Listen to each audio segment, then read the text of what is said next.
में डिजिटाइजेशन को सपोर्ट मिले, स्टार्टअप्स को सपोर्ट मिले, डिजिटल जो इकोनॉमी है देश की है वो गांव की तरफ जा रही है। तो गांव की तरफ जो कुछ एक्सपेक्टेशन है वो भी मेरी नजर में इंफ्रास्ट्रक्चर से आगे गांव की तरफ कैसे जाएंगे। भारत सरकार से मेरी एक्सपेक्टेशन ओएनडीसी को और बढ़ावा देने की है, क्योंकि ओएनडीसी हमारे देश का एक तरीके से छोटे जो व्यापारी है उनके लिए ई कॉमर्स का प्लेटफॉर्म बनता जा रहा है। हमारे जो दो गवर्नमेंट रही है पिछले 10 साल तक, उसके बहुत पॉजिटिव इम्पैक्ट रहे इंफ्रास्ट्रक्चर लेवल पर। सो एक तरीके से देश में चाहे आप एक कनेक्टिविटी को देखें, रोड कनेक्टिविटी को देखें या फिर आप एयरलाइन कनेक्टिविटी को देखें, तो इंफ्रास्ट्रक्चर एक तरीके से बिल्ड हो चुका है। पहले सारा का सारा जो सपोर्ट था बड़े शहरों में था, तो आपको बिजनेस स्टार्ट करने के लिए बड़े शहर में ही आना पड़ता था। अब जो टीयर 2 टीयर 3 सिटीज हैं उनमें भी बहुत कुछ होने लगा है। भारत एक तरीके से एक डायरेक्शन बदल चुका है और उस रास्ते पे है जिसमें कि वो एक विकसित भारत बन सके। सबसे बड़ी बात मैं ये कहता हूं कि हमारे देश के बहुत छोटे छोटे व्यापारी लोगों ने और छोटे छोटे एंटरप्रेन्योर्स ने अपनी तरफ से डिजिटाइजेशन का बढ़ावा दिया है। तो मुझे चाहिए कि सरकार उनका कुछ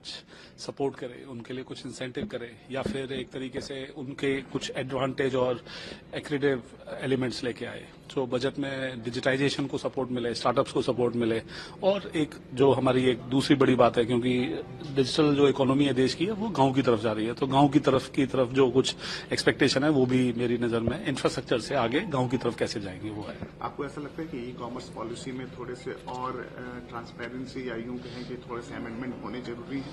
देखिए, मेरी तरफ से भारत सरकार से मेरी एक्सपेक्टेशन ओएनडीसी को और बढ़ावा देने की है, क्योंकि ओएनडीसी हमारे देश का एक तरीके से छोटे जो व्यापारी है उनके लिए ई कॉमर्स का प्लेटफॉर्म बनता जा रहा है। तो ओवरऑल ई कॉमर्स पॉलिसी की क्रिएशन और अमेंडमेंट की बात करें, और उसके साथ ही साथ मैं कहूंगा कि एक तरीके से ओएनडीसी जैसे प्लेटफॉर्म जो भारत सरकार ने बनाए हैं उनके एनहेंसमेंट की बात करें, तो मेरी दोनों तरहों की इच्छा होगी। आपने ये बात क्यों कही कि प्रधानमंत्री मोदी या फिर मोदी 3.0 में सबसे बेस्ट टाइम है इन्वेस्टमेंट या स्टार्टअप्स के लिए? देखिए, अगर आप खुद भी देखें तो अभी पिछली बार हमारे जो दो गवर्नमेंट रही है पिछले 10 साल तक, उसके बहुत पॉजिटिव इम्पैक्ट रहे इंफ्रास्ट्रक्चर लेवल पर। सो एक तरीके से देश में चाहे आप एक कनेक्टिविटी को देखें, रोड कनेक्टिविटी को देखें या फिर आप एयरलाइन कनेक्टिविटी को देखें, तो इंफ्रास्ट्रक्चर एक तरीके से बिल्ड हो चुका है।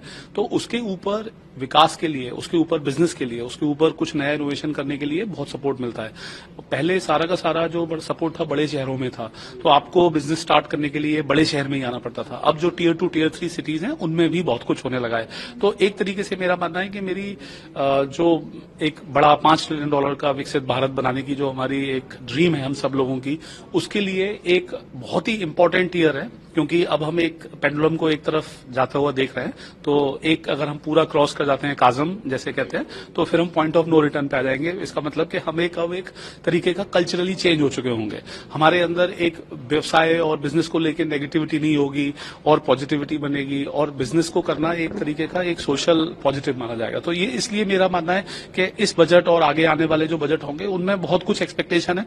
भारत एक तरीके से एक डायरेक्शन बदल चुका है और उस रास्ते पे है जिसमें कि वो एक विकसित भारत बन सके।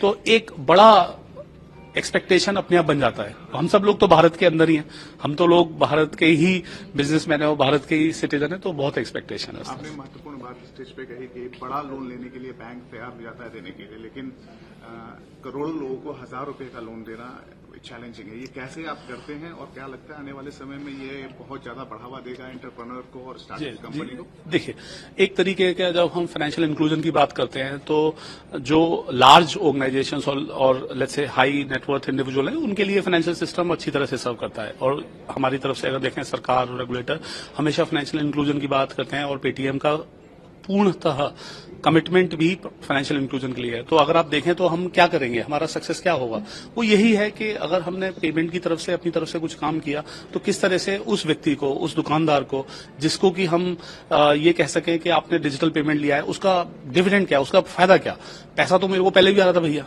अब बताओ इसके आगे क्या होगा।